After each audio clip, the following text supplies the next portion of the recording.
মনে রাখবেন, যেই মেয়ে তার স্বামীর মুখে মুখে তর্ক করে, সেই মেয়ের দ্বারা কখনো ভালো কিছু আশা আকাঙ্ক্ষা করা যায় না।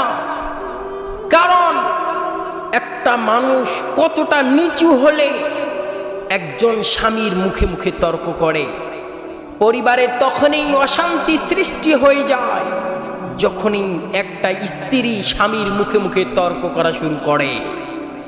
আপনারা তাকিয়ে দেখবেন, স্বামী চায় স্ত্রীর মুখে মিষ্টি কিছু কথা শুনে আমার পরাণটা জুড়িয়ে যায় জানি। এই কথাই তারা চায়, পুরুষেরা চায় আমি আমার স্ত্রীর ভালোবাসায় সব ক্লান্তি জানি আমার দূর হয়ে যায়।